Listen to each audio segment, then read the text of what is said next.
विधानसभा budget सत्र का आज तीसरा दिन और तीसरा दिन भी हंगामेदार रहा। कर्मचारियों की मांगों का बीजेपी विधायक ने मुद्दा उठाया। 5,60,890 कर्मचारी आंदोलनरत हैं, जिसको लेकर मुद्दा उठाया गया। कांग्रेस विधायक ने बिलासपुर में एम्स खोलने का मुद्दा उठाया। स्वास्थ्य मंत्री टीएस सिंहदेव ने भी जानकारी दी है। विधानसभा बजट का सत्र का आज तीसरा दिन, कर्मचारियों की मांगों का बीजेपी विधायक ने मुद्दा उठाया।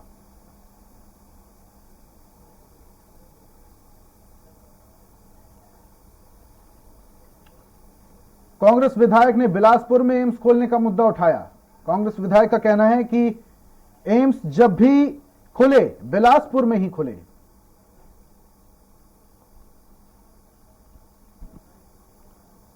कर्मचारियों की मांगों का बीजेपी विधायक ने मुद्दा उठाया। आपको बता दें कि विधानसभा बजट सत्र का आज तीसरा दिन और इससे पहले के जो सत्र थे वो भी काफी हंगामेदार रहे, जिसको देखते हुए कयास लगाए जा रहे थे कि आगे आने वाले सत्र भी हंगामेदार रह सकते हैं। विपक्ष द्वारा लगातार सत्ता पक्ष पर बयानबाजी की जा रही है, तीखा हमला किया जा रहा है और आज बजट सत्र का तीसरा दिन कर्मचारियों की मांगों का बीजेपी विधायक ने मुद्दा उठाया। 5,60,890 कर्मचारी आंदोलनरत हैं।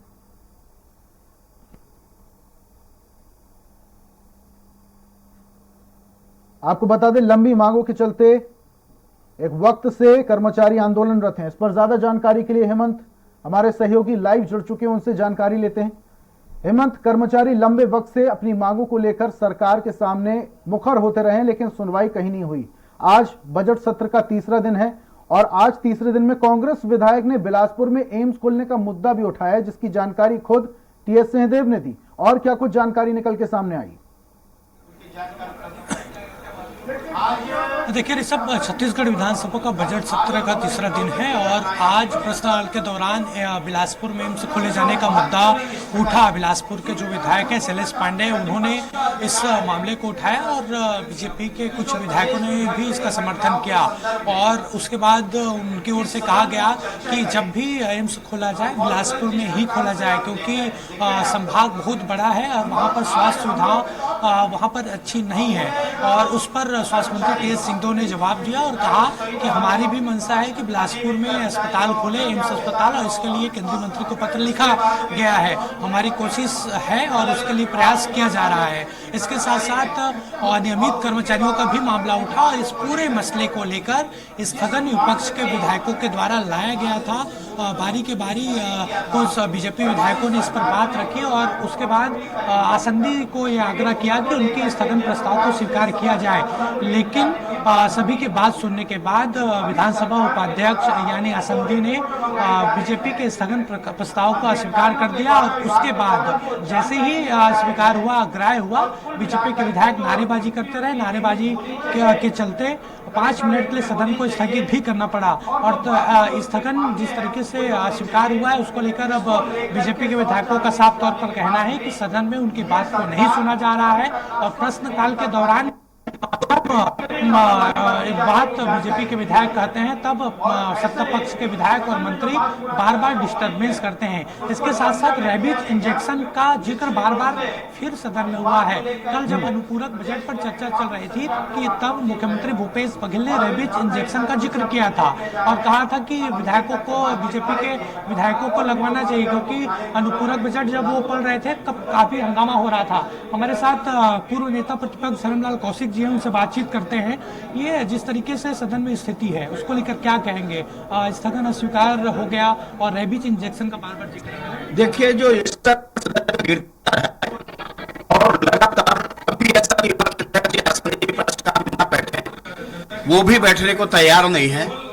नया उपाध्यक्ष जी हमारे आए हैं और जिस प्रकार से यहाँ पर स्तर विहीन जो बातों का सत्ता के मद में और सत्ता के चूर में जो बात किया जा रहा है, मैं समझता हूं कि लोकतंत्र की हत्या है। इस विधानसभा का एक प्रकार से अपमान है, क्योंकि इस विधानसभा ने एक से एक जो निर्णय जो दिए हैं, जो केवल प्रदेश में नहीं उसका उदाहरण दिया जाता है और आज लगातार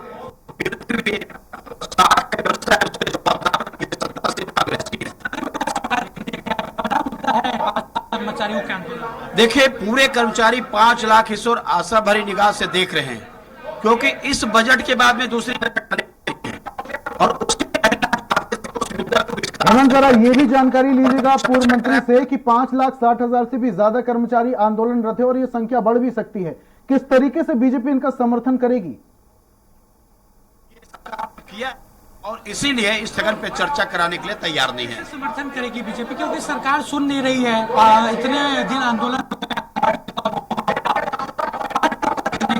ये सब लोग देखिए, अभी जो रिजल्ट आया है नॉर्थ ईस्ट के तीनों प्रदेश से, जिसमें कांग्रेस की सुपड़ा साफ हो गई और पूरे प्रदेश के कर्मचारी अधिकारी नाराज हैं, चुनाव को इंतजार कर रहे हैं और आने वाले समय में इस सरकार की सुपड़ा साफ करेंगे। ये देखिए, ये पूर्व नेता प्रतिपक्ष धर्मलाल कौशिक थे और स्थगन जिस तरीके से ग्राह्य हुआ है उस पर बात रख रहे थे और जिस तरीके से स्थिति सदन में बन रही है उसको लेकर भी बातचीत कर रहे थे।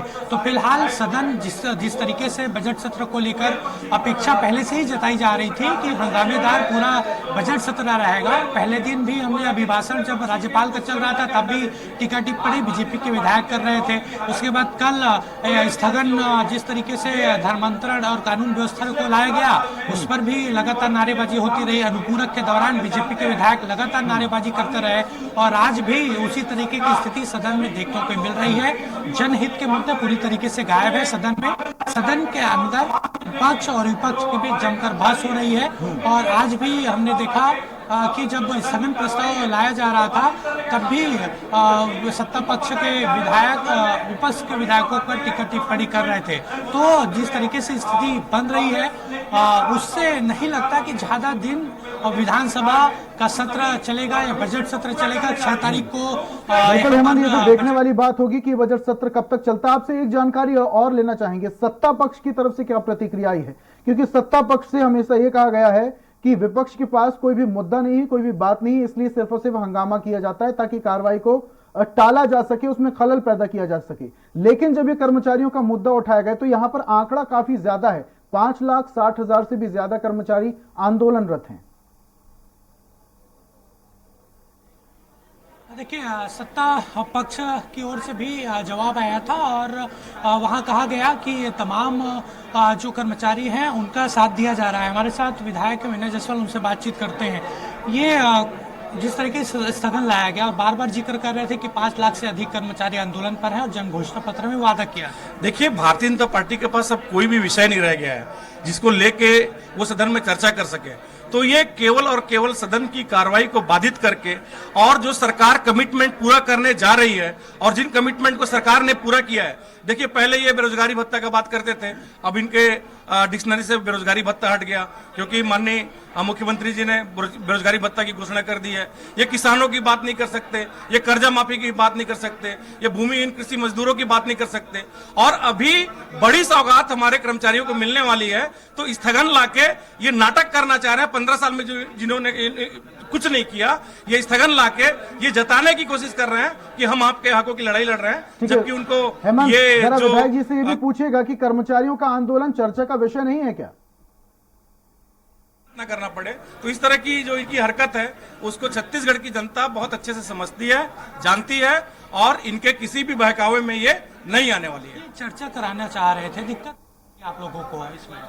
देखिए, चर्चा कराना, स्थगन को ग्राह्य करना, अग्राह्य करना, ये माननीय अध्यक्ष जी के विवेकाधिकार के ऊपर में रहता है और कौन से विषय को लेके ग्राह्य करके चर्चा करना है ये विशेषाधिकार माननीय अध्यक्ष जी का है। लेकिन अगर ये माननीय आसंदी से भी अगर ये अपने आप को ऊंचा समझ रहे हैं, क्योंकि इनको संविधान के ऊपर में और लोकतंत्र के ऊपर में तो इनको वैसे भी भरोसा नहीं है। हेमंत, जरा ये भी पूछेगा विधायक जी से कि क्या इस विषय पर चर्चा होगी, क्योंकि अगर ऐसे ही कर्मचारी आंदोलन रहे तो तमाम विभागों का कार्य प्रभावित तो जरूर होगा। चर्चा होगी इस विषय पर आगे चलकर और उम्मीद है बजट पर घोषणा हो कर्मचारियों के मुद्दे मांगों को लेकर। निश्चित रूप से इनको बोलने की जरूरत नहीं। जो 15 साल कभी कुछ नहीं किए उनको तो बोलने का अधिकार ही नहीं है ना।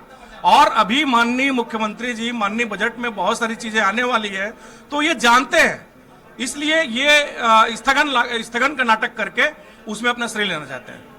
तो ये देखिए, ये सत्ता पक्ष की तरफ से बात थी। स्थगन जिस तरीके से लाया गया विपक्ष के विधायकों के द्वारा कि उनका साफ तौर पर यही कहना है कि 15 साल उन्होंने कुछ किया नहीं, और जब बड़ा घोषणा होने वाला है, और एक तरीके से संकेत दिया है उन्होंने। अभी कुछ देर पहले वो ये बात कह भी रहे थे कि बड़ी घोषणा होने वाली है, बड़ी घोषणा होगी बजट पे। तो पूरी तरीके से बजट पर निगाहें टिकी हुई है, लेकिन उससे पहले अनियमित कर्मचारी, सहायक शिक्षक, आंगनबाड़ी कार्यकर्ताएं जो अनुकंपा नियुक्ति को लेकर शिक्षाकर्मी की पत्नियां बैठी हुई हैं, वो मामला, तमाम मामलों को लेकर पहले सदन में मामला उठा है। और कल भी जब कल प्रश्नकाल की हम सूची देख रहे थे कि 6वें नंबर पर कल अनियमित कर्मचारियों का मामला उठा था, लेकिन हंगामे के चलते 3 से 4 प्रश्न ही रोज यहाँ पर हो पा रहे हैं, इसकी वजह से वो मामला नहीं उठा था। और आज स्थगन उस पर ले आया गया है, हालांकि अस्वीकार कर दिया गया, लेकिन संकेत यही मिल रहे हैं कि अनियमित कर्मचारी, इसके साथ साथ सहायक शिक्षक, आंगनबाड़ी, अनुकंपा, इसको लेकर घोषणा बजट पर मुख्यमंत्री भूपेश बघेल 6 तारीख को कर सकते हैं। ठीक है, बहुत बहुत शुक्रिया हेमंत तमाम जानकारियों के लिए। तो 5,60,000 से भी ज्यादा कर्मचारी आंदोलनरत हैं। कांग्रेस विधायक ने बिलासपुर में एम्स खोलने का भी मुद्दा उठाया है।